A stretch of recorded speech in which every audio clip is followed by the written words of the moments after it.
Right, hello, ladies and gentlemen. In today's episode, we are covering episode number 13 of this 20 episode mini series, which is 20 lessons learned through 20 weeks of training.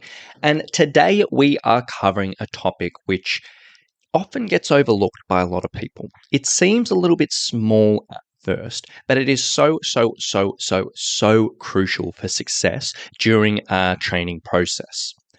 Now, when it comes down to us training for anything, whether it's in my case, training for an event, in your case, training for a big adventure, or just trying to improve your fitness for your hiking or whatever it may be, we always concentrate on the training itself. We think, okay, we need to get fit, we need to get strong, we need to get resilient. I'm going to put all this time and attention into my training sessions, which is absolutely the right idea. These things are important. That's what you need to do to improve your fitness, your strength, your resilience, yada, yada, yada. However, it doesn't stop there.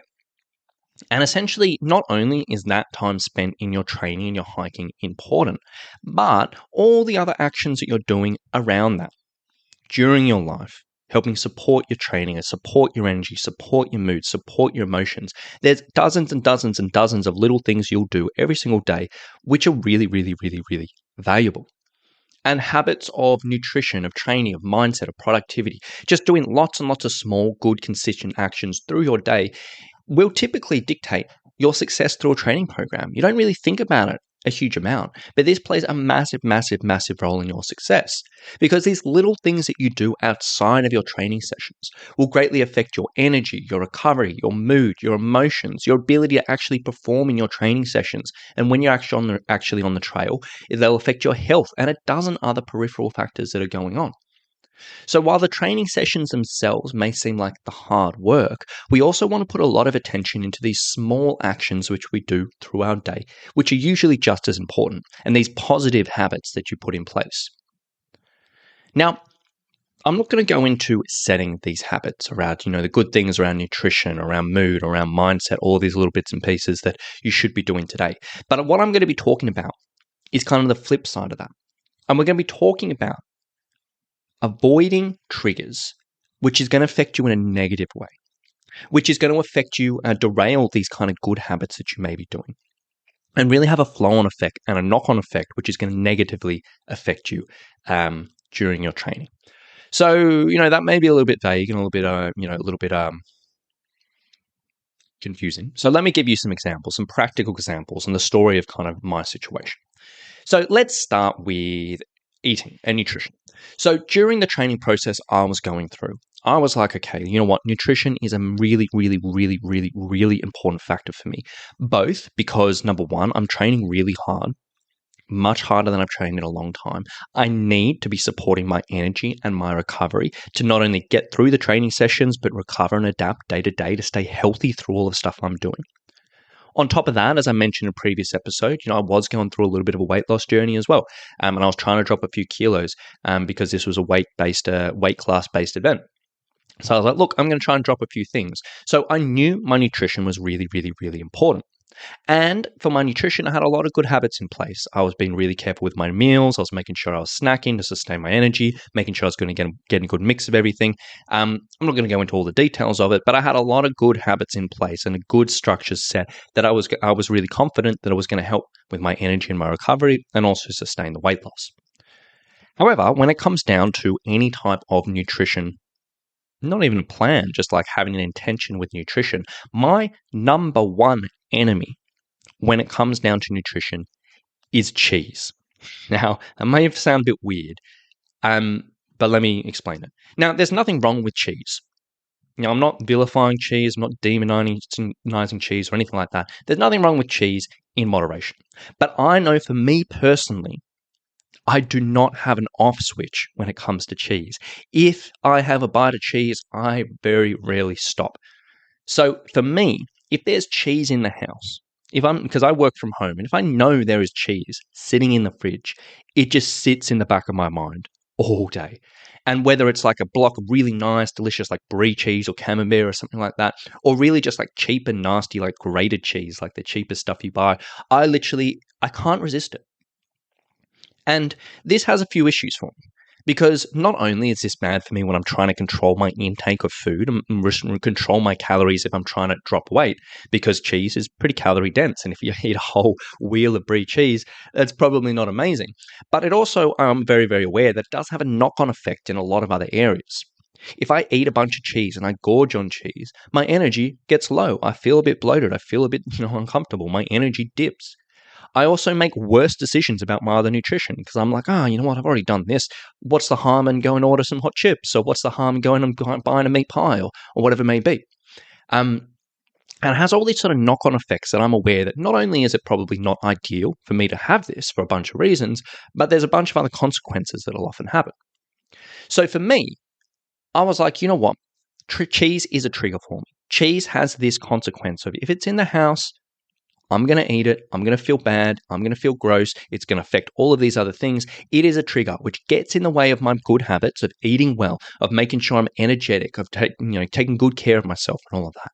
It gets in the way of that. It is a trigger. So I made the decision for the 20 weeks of training, there was never going to be cheese in the house. And if we were having cheese in some type of meal, we were literally only buying the exact amount of cheese we'd use. Or we'd have it, and then I'd be like, Ali, get it out of the house. Take it to work or whatever it may be. So for me, I knew cheese in the house was a massive trigger, so I eliminated that. And that made a big, big, big difference for me. Now, another example, another sort of trigger that I had in this situation was watching TV shows, or not TV shows, but streaming shows at lunch. So what I mean by this is typically, I work from home, and typically when I get a little bit tired, when I'm going through days of fatigue or whatever it may be, when I have my lunch, when I sit down and have whatever I'm having for lunch, I will sit down with my laptop and have a show watching. And again, there's nothing particularly wrong with that, in theory. For me, I knew this was a bit of a trigger and I had a little bit of a knock-on effect because ultimately, for my training, not only was I training in the morning and I was training quite hard in the morning, but I was also wanting to fit in other training sessions in the afternoons and the evenings to kind of complement what I was doing. I was wanting to fit in strength training. I was wanting to fit in extra cardio. I was wanting to do some stretching, all of these other bits and pieces, and they typically went in the afternoon or the evening. And essentially what would happen is I'm aware that if I watch a show at lunch, what happens is it really exaggerates my tiredness, kind of sink into my tiredness. It's something I do when I'm just like, I just need a break, but it makes things a little bit worse.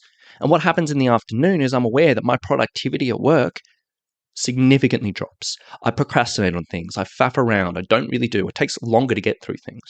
And also my motivation to do other things really, really drops in the afternoon, which ultimately leads to me having to work longer, meaning I don't finish up my work by the time I was planning and I have to work a little bit longer, and also ends up putting stress on my other sessions. I'm like, I'm working longer, so then I got to cook dinner. I don't really have time to train, or maybe I'm just super low motivated or whatever it may be, and yada, yada, yada. So I was really, really, really, really aware that watching TV shows at lunch was a trigger for me, and I had this knock-on effect that affected all of these different things, and it was an issue. So essentially what I did, I said to myself, look, I know this is a trigger. I'm aware this is a trigger. So essentially I'm going to cut this out. I'm not allowed to watch shows at lunchtime. And if I was tired, I would still give myself a bit of a rest at lunch, give myself a break. I wasn't working all through it, but I would do something else. I would read a book. I would listen to music, listen to a podcast, go for a walk, whatever it may be. And I found cutting out this particular trigger was so effective for me. And then another thing that had a pretty big knock-on effect was if I was basically late home on a Sunday. So on a Sunday, typically I, will do a lot of my chores. I'll basically do the groceries, I'll do my washing, I'll kind of plan out my week ahead. And I have this little routine on a Sunday, which, I do a lot. But what would often happen is we'd have social events, or we'd go away, or we go this and that, and we get late home on a Sunday. And I realize if I'm late home on a Sunday and I'm like, oh, you know what, we're home 6 or 7 o'clock, or even 5 o'clock, and I'm like, the last thing I want to do is go to do the groceries. The last thing I want to do is do the washing. I just want to sit down and relax. And then what would happen is I wouldn't do this stuff on a Sunday. Then it would get in the way of me during the week. So I wouldn't have groceries. So on Monday, I'd get a couple of takeouts. I wouldn't have clean clothes, so then I'd skip sessions because I don't have clean clothes to go to the gym. I had all these bits and pieces which really had a bit of a knock-on effect. So I knew, look, being late home on a Sunday and not being able to do these chores before I went to bed on a Sunday, that was a trigger for me. That was an issue, and that was a problem. So we made the decision, like, look, if we're away on a Sunday, if we're going on a social occasion, whatever it may be, we're going to try and get home at a reasonable time. I had this discussion with Ali, my wife, and I was like, look, can we try and do this? If we're away, like instead of like lingering, because we had lots of weddings during the process and we'd often go away for the weddings, and instead of lingering like and hanging around 12, 1, 2, 3 o'clock the next day, we'd like, you know what, have brekkie, see everyone, and then, head off and be home at a reasonable time. Or alternatively, if I knew, look, this wasn't doable, if we were going to be out quite late on a Sunday and just wasn't doable to work around, then I was like, look, I'm going to get all of these chores done on Saturday or Friday before we go away or whatever it may be. Because I knew if I could get these done before Sunday, that was a really positive thing for me. Alternatively, if I didn't, it was a really negative thing for me. So those are just a few examples of these kind of triggers that I had, which if I didn't do or I did do, whatever it may be, it would just have so many knock-on effects, would ultimately affect my energy, my mood, my emotions, my motivation, and ultimately my success during the training program. So for you as a hiker, having listened to this, what I want you to do from here is really have a deep think about this. Because most of us are aware that we have these certain triggers in our life and there's certain things that get in our way. But most of us, it just kind of sits in our I guess subconscious. We're aware of it, we know it, but we don't really shine a light on it. We don't really take action on it. We don't really respect it. We are aware, but it still keeps on tripping us up again and again and again. So this is what I want you to do. I want you to have a really deep think about this. And I want you to jot down what type of triggers you typically have. I would assume most people listening to this will have one or two to spring to mind pretty quickly. If you think about it, seriously, for 5 or 10 minutes, you'll probably come up with a few more. Things that seem small initially. You're like, that's one thing here, but it does trip me up and it does tend to have a bit of a knock-on effect. Maybe food-related, maybe drink-related, maybe sleep-related, maybe social-related, whatever it may be. It could be literally anything. Have a real deep think about this. Identify them. Then from there, I want you to write them down. Do not just think this because it won't be effective. Get a pen and paper or get out a Word document, write this down. You have to get this out of your head. Then what I want you to do is once they're written down, once you've shone a light on them, like that's the issue, that's the trigger, and this is typically what it leads to, I want you to come up with solutions here. Like in my example, with the cheese, I was like, I'm just not going to have it in the house. Or with the chores, I was like, I need to get these done by Sunday evening, or I'm going to do it earlier in the week, whatever it may be. Come up with simple solutions around it. Some things may have simple solutions. Some things may be a little bit more complicated, but just come up with solutions that you think are going to work. Everyone's going to be a little bit different. If you need support from your family, write that down. Say, look, this is going to be tricky. I need to chat with my husband, wife, partner, children, parents, whatever. Write it all down. Come up with these solutions. And again, write this down. Put this up somewhere you're going to see. For me, I am aware I have a few big triggers that we didn't mention today. I've literally got this written on a whiteboard in my office. I see it every time I walk into the office and I'm like, I got to avoid these things. Gives me a reminder every single day. So important.